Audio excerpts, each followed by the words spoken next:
What's up, everyone? How's it going? Welcome to this week's pre-week analysis segment.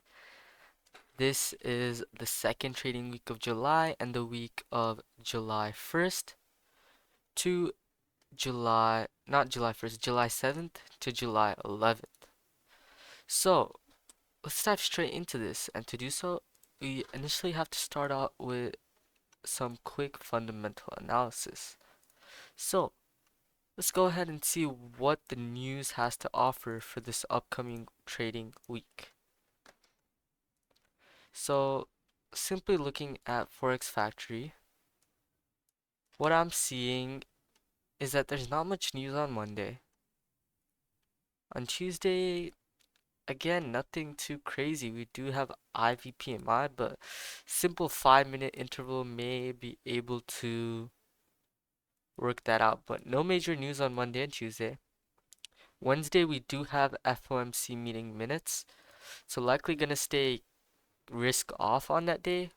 We will do some analysis on that day though, and log what happens during FOMC day. But we will likely not be risk on during the day on Wednesday. On Thursday, we do have unemployment claims and FOMC members speaking, but that itself is not too significant unless this comes out extremely deviated from the forecast. Then potentially we may take the trade off or the day off, but we could definitely look for something and find opportunities given the news, liquidity, and much more on Thursday. Finally, on Friday, we don't have much as well. We do have Canadian employment change and employment rates. And let's double check that and confirm that on financial juice as well. Yeah, nothing on Monday. Nothing on Tuesday. Wednesday, we do have crude oil inventories at 9:30. 5-minute interval could definitely be useful there at 9:30. But other than that, we have FMC. So risk off on Wednesday anyways. Thursday, we have initial jobless claims, which could be high impact. So definitely be careful on Wednesday and Thursday. Thursday, we might be able to be risk on depending on the types of setups we get, but we should be we should be more focused on risk management and potentially reduce our risk on Thursday. And on Friday, yeah, it lines up with Forex Factory. So it's not a news heavy week at all. And what that means for us is that we don't have any necessary, or you could say, catalysts that may actually serve as a function to drive the market up to a crazy extent. But we could still head up to an extent. Right now, it's going to be difficult to tell where price may want to head towards simply because we are near the all-time high areas.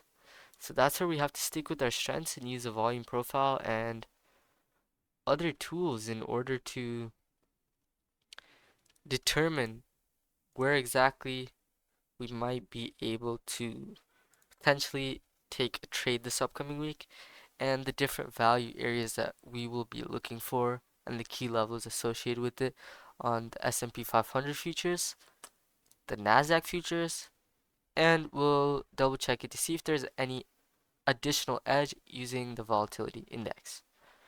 So now that we've done our fundamental analysis, let's go ahead and dive straight into our technical analysis and see what key levels we can mark out, and then dive into order flow analysis to validate and interpret those different levels to see where price may actually want to go and to determine the actual sentiment around investors. So let's dive straight into that. What I'm seeing here is there is a 4-hour demand zone here. We'll mark out those liquidity levels as well. I don't like simply marking out liquidity levels. I like to consider them more as support and resistance or points of interest where price may want to head towards, because Think about it this way. Individuals call this area as liquidity. And why do they call this area as liquidity?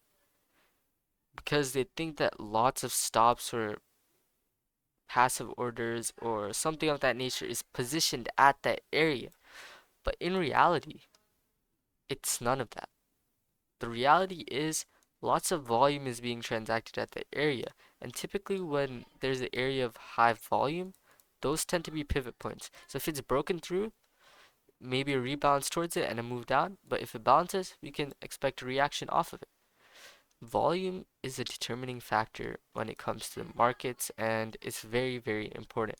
Compared to anything else, compared to these liquidity levels or whatever the fancy nuances you want to call it, volume happens to be the most important.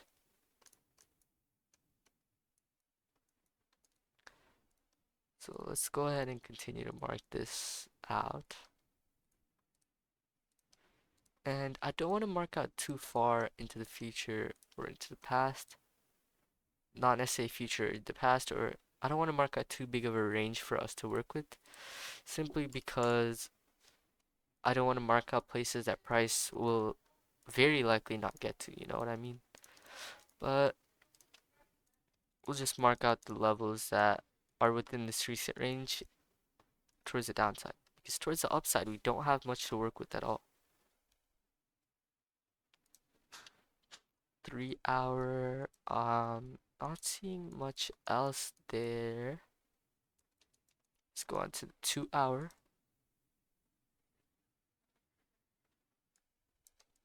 Definitely potentially some supply zones up there as well that we may be able to work with. 2 hour here.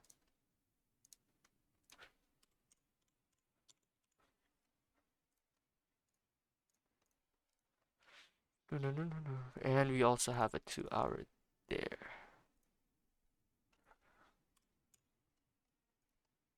Let's see the nature within that. Potentially there's a 3 hour, 4 hour. Mm,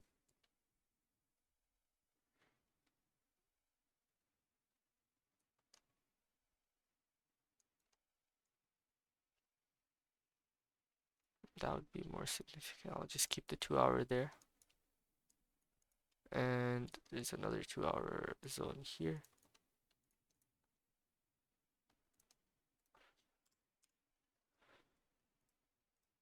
There, so that's not as significant. We can mark this out as passive light liquidity, but the main liquidity levels that would actually impact us are strong pivot areas of key interest that we've been seeing.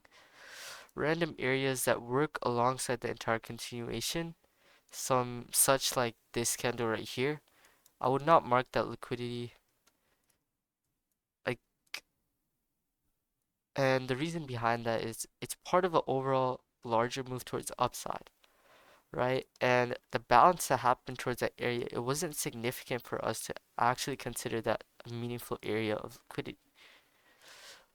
Essentially, what I'm trying to get at is that what tells us that if price heads to this level, that volume is going to be transacted right at that point in reverse or break below. I am going to mark this level though. And the reason behind that, I know I said I wouldn't mark it, but the reason behind it, because this level is positioned right in the center of this high volume node.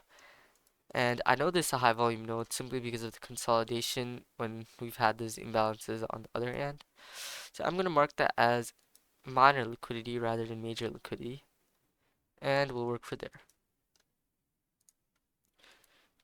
Simply if it was just towards the up move and we didn't see consolidation, something like this per se, I would not mark that liquidity at all.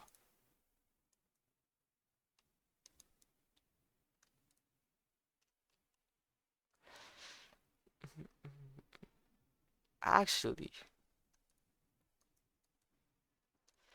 okay, I have to go back on my words once again, but I am going to go ahead and mark that out as not necessarily liquidity, but a zone. 1 hour. And zones typically work very similarly to liquidity. But this zone stands for multiple reasons. Essentially, I'm assuming and hypothesizing that there was a liquidity flip at this area, which means that previously there was likely passive sellers at this area, and then we pushed above it, we came down towards the area, and then there were passive buyers at that area, which allowed price to come back to that area, but then eventually use it as support to continue pushing upwards. And that's what I noticed there, and that's why I will be marking that. Let me try to find an example where you wouldn't mark out liquidity, because I don't want to go ahead and give off bad examples. Mm, mm, mm.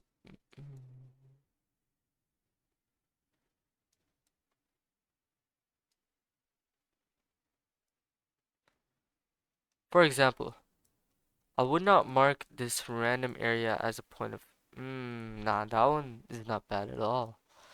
Simply because of that wick there. Let's find a good example where you would not mark that as liquidity.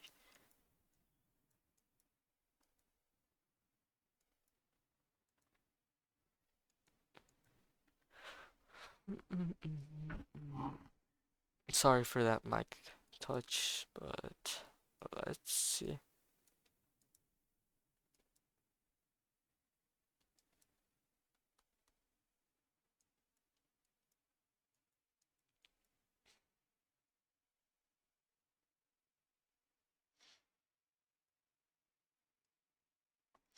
Okay, essentially consider this.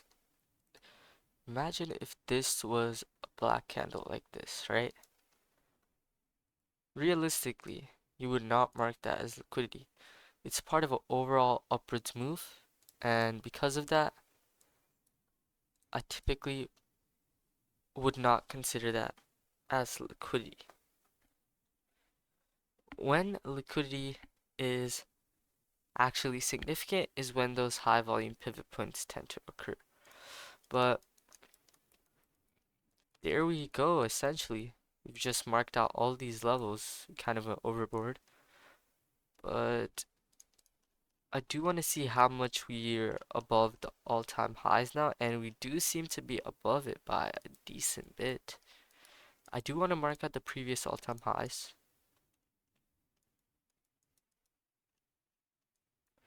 And that is honestly quite perfect.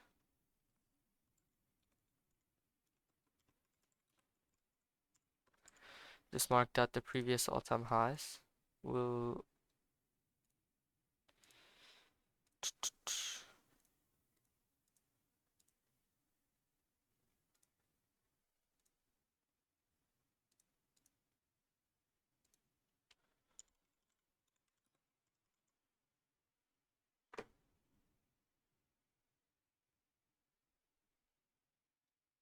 there are the previous all-time highs. If you notice, what happened was potentially a higher time frame liquidity flip. We broke above the level where there was likely large amounts of passive sellers sitting there. Then we came back down. Now it turned into passive buyers. So previously it was sellers, now they're buyers, and we started pushing back up. And we know that we're pushing back up simply because of this gap up for the week open. So I will mark this out as a gap fill. So I potentially look to see price coming back down, filling the gap to continue upwards, or see a reaction from this overall area.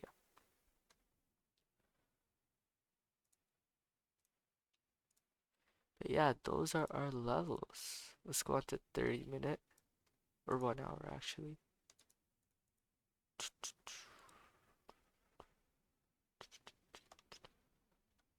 Let's go on 1 hour here. Actually 2 hour.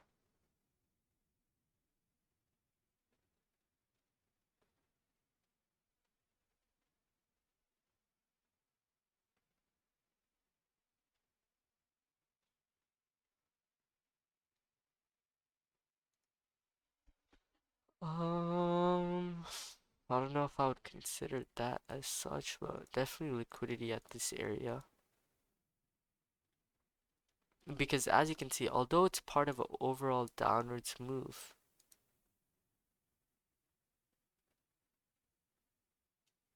these are areas where there has been a slab of consolidation.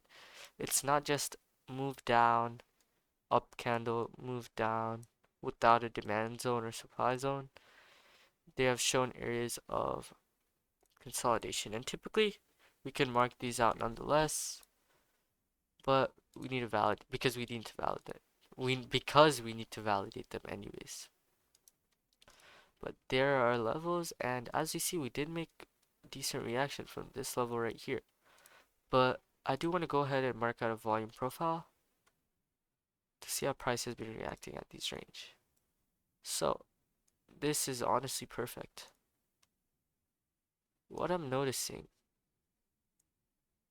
is that there are two general areas where price wants to transact.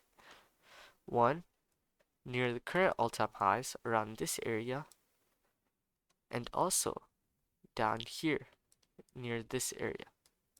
So this zone and this liquidity level got validated, and this liquidity up there also got validated. Now, we don't know the validity of this level quite yet, but since we've seen this wick, I will validate that as well. But essentially, what this is showing me, right? We're not seeing lots of consolidation here and there at the top, but we're seeing lots of volume. What that's telling me was that we likely saw buyer absorption up at those levels. And with buyer absorption came aggressive selling. As you can see at the top, we did have distributed volume, but nothing telling us that it was buyer absorption per se up there, but we did see introduction of more aggressive selling.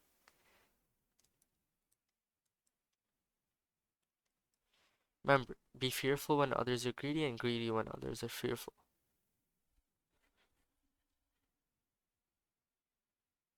But yeah, let's go ahead and extend this volume profile.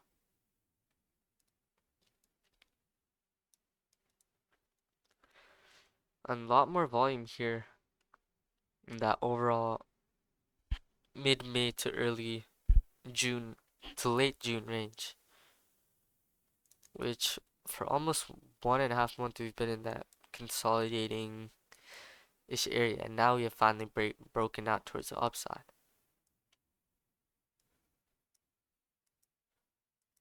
These levels have gotten validated simply because of the volume that is being transacted at this area, so validated, validated, validated. I'm going to go ahead and further validate our different levels here as well.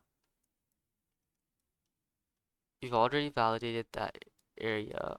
We validated that area up there with a closer volume profile. This area is already validated. This area validated. I don't necessarily know about this area, but it's within an overall high volume area. This area I would not.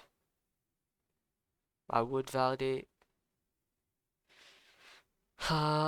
simply because we're seeing a lot of buyers compared to sellers. If you look at the volume profile, here valid, and here is where things get tricky.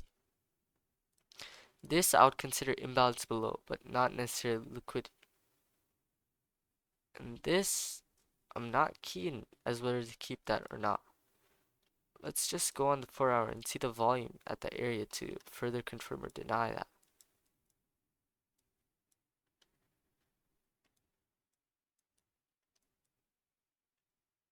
Down here at this area,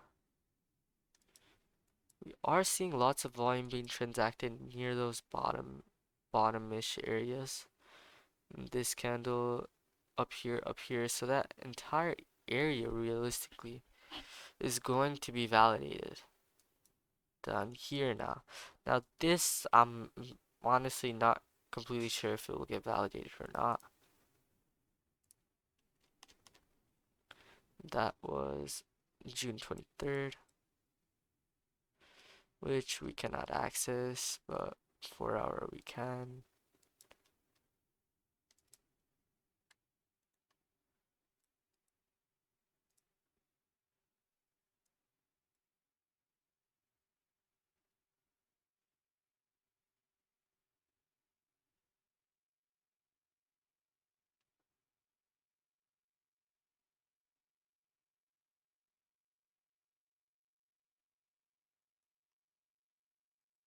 Yeah, honestly, not seeing much within that area per se. Nothing really telling me that buyers should be the one that stays on top.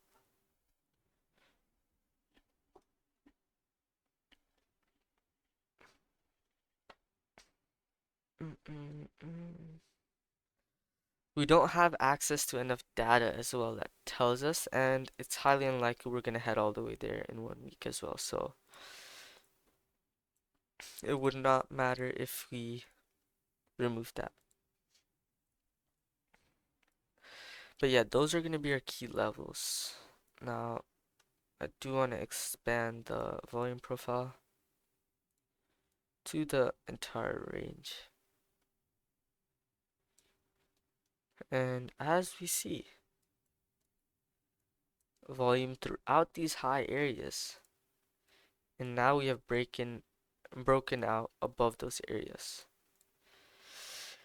So it's gonna be tough, right? Because you are at the all-time high areas and you never know when price will actually start changing conditions and sentiment once again, right? You don't know how much longer this upwards move will continue because at any time price could shift and we are in a bear trend. So we have to be very careful and notice and actually react to what the market gives us proactively rather than necessarily reactively. I want to go into the 1 hour though. 1 hour.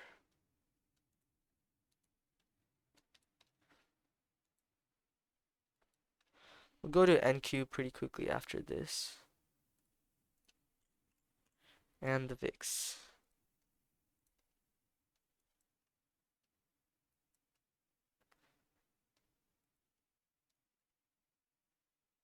Ooh, yeah.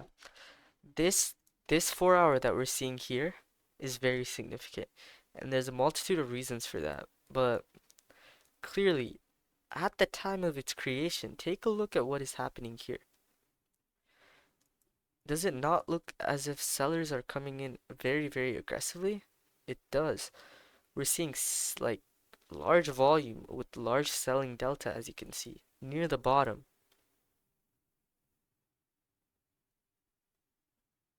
being unable to push down, which then likely shows signs of exhaustion, allowing price to push up with large amounts of strength.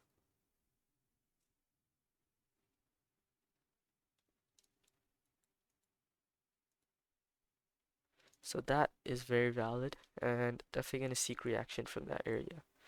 But how I'm going to model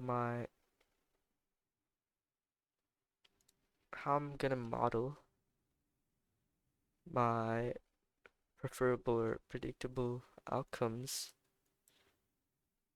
are going to be simply to this level and towards the levels above.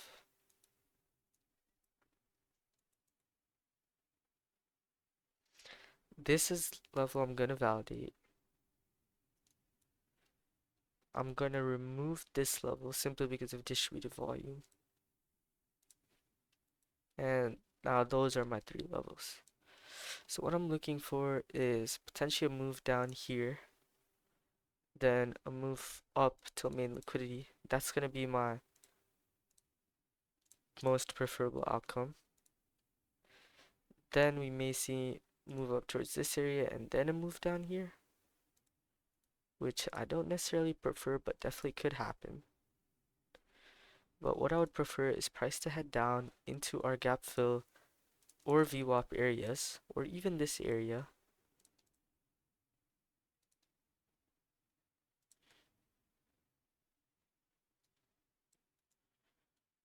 where we start to see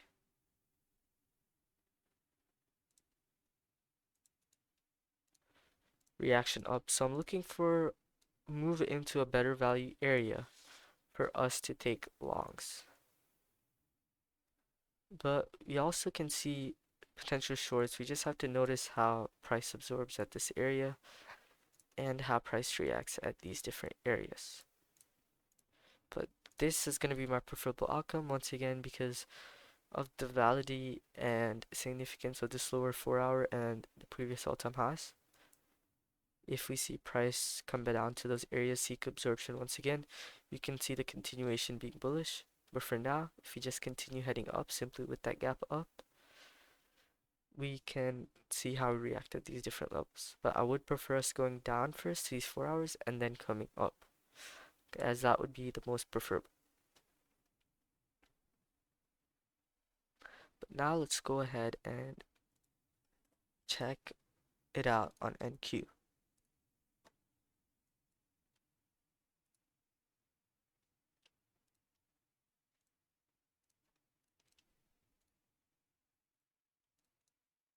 And we can just go ahead and do this quite quickly.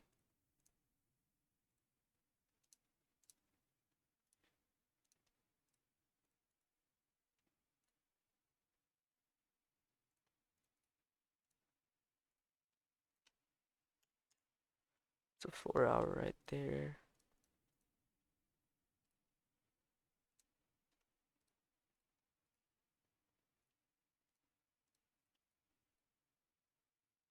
And on NQ, we do have more definitive sweeps and a more defined value area. Simply a value area here. And this works with lots of support and resistance models as well, simply because this area would be considered as support now, and this area would also be considered as support now. As you can see, every time we swept the prior, we've seen a rejection up. We swept the prior, we've seen a stronger reaction upwards.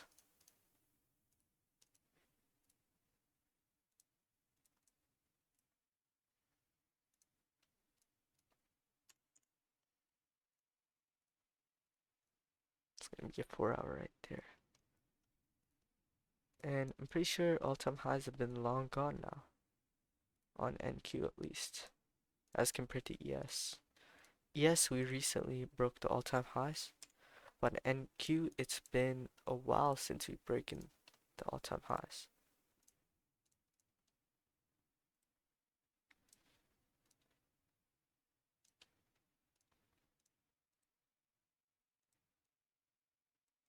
There we go.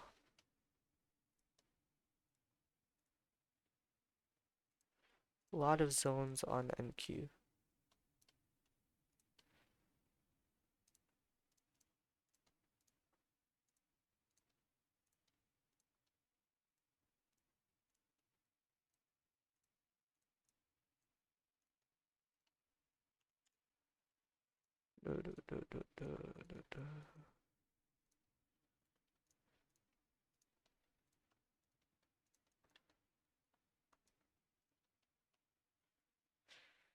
We will validate these later on with the volume profile. Not seeing anything else on the 3-hour. On the 2-hour, gap fill is significantly present there. And on NQ, what it looks like is that the gap had already been filled, which shows that we may continue heading upwards without a gap fill.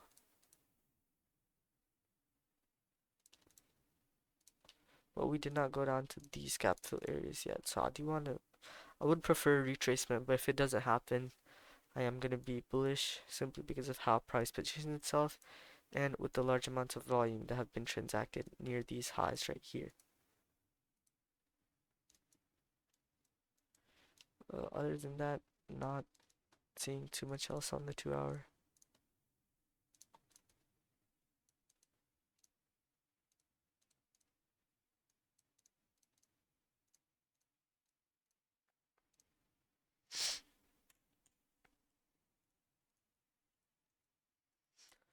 One hour.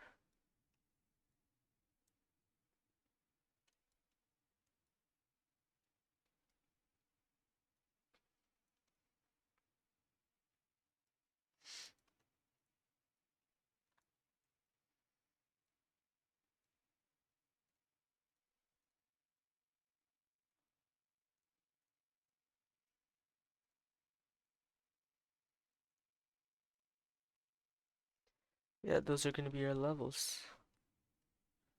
That's all-time highs have been a long time gone. They align with this zone right here, which is a 4 hour, and that honestly puts more significance on this 4 hour area, as it's a flip of the all-time highs. But let's go ahead and mark out our volume profile and see how well it aligns with what we saw on ES. Here, volume distributed throughout, not seeing too much with that, but majority is towards this 4 hour. Majority is still towards that 4 hour. I validated this area, validating this area, and this area as well, as it's in the high volume area. This would be imbalance below. And yeah, now we have to expand this and go all the way to the previous all-time high range just to get a better idea. And on NQ, what we are noticing is that majority of the volume is towards the downside. And honestly, that makes sense, not towards a overall mechanical perspective, but simply because we had a lot of consolidation here near the top, and when that consolidation happened, that's when majority of the volume is created. Here we've made a quick move up, which typically does not create as much volume as a consolidation. So not necessarily gaining too much from that, and essentially my predictable or preferable outcomes are going to remain the same. I would prefer price to head down towards these relative areas, so let's just say there, and then head up towards these areas to see a reaction. That would be my ultimate preferable outcome. But we do have to see how price reacts at this area.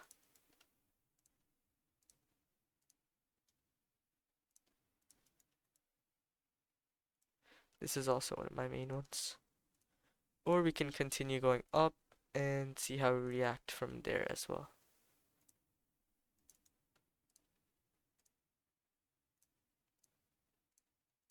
So these are going to be my final predictable outcomes, and I am preferring the purple outcomes.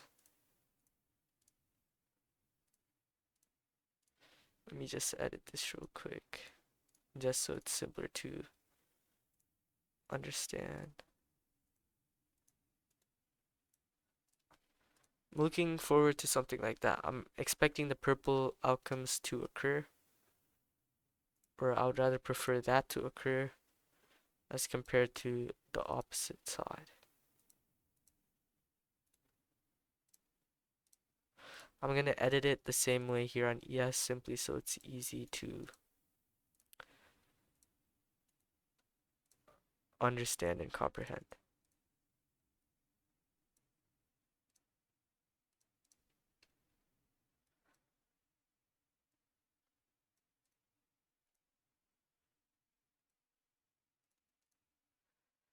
So from what I'm seeing on NQ and ES, these are going to be my final predictable outcomes. I want to see how price reacts at this 4 hours simply because of the significance of it, but we have already seen price tap into it and continue to make its way up. On NQ, we have also seen that the gap may have been filled potentially.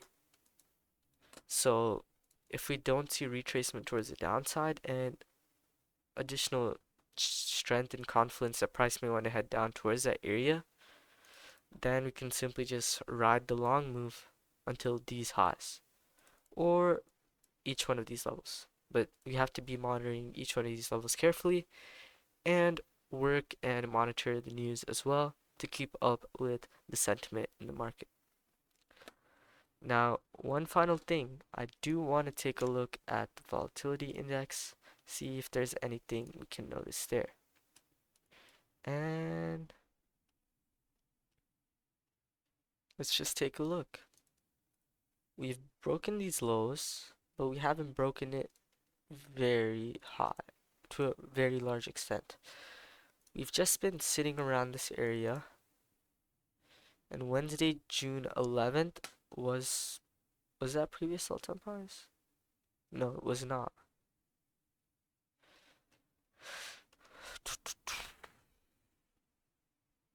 You see price. So essentially it's going to be the same thing, right? I want to see how price holds at this level, which corresponds with the 4 hour. And from here, we've seen that we've reacted towards it.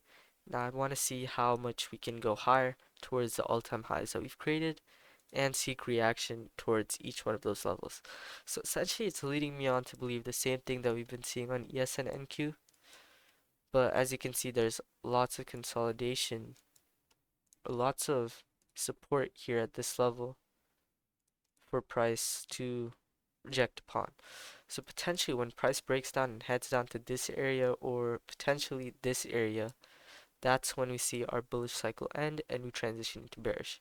But again, that's just a hypothesis with analysis, but that's essentially going to be all for this pre-week analysis for the week of June 7th to June 11th. And yeah, we've already discussed everything major, did our fundamental and technical analysis alongside order flow validation and analysis using tools like Addis charts as well. First, I want to say if you want to take advantage of Addis charts like this and footprint charts for completely free just to start practicing, even if that means a 15-minute delay, take advantage of the links in the description down below. By using Addis, an official V2 channel partner, you can use historical data to start practicing and trying to implement order flow into your strategy, which can be a very powerful tool. Additionally, if you have any questions or want to learn more, you can join the Discord server as well. There are lots of resources that I believe you can gain a thing or two out of. Again, everything is completely free in there. On top of that, if you have any other questions, you can also leave a comment down below. Interact with the video if you liked it, but that's all I have here for today. I'll see you guys tomorrow morning for the pre-market analysis live stream and later for the market analysis video. So that's all for today. I'll see you guys tomorrow. Goodbye.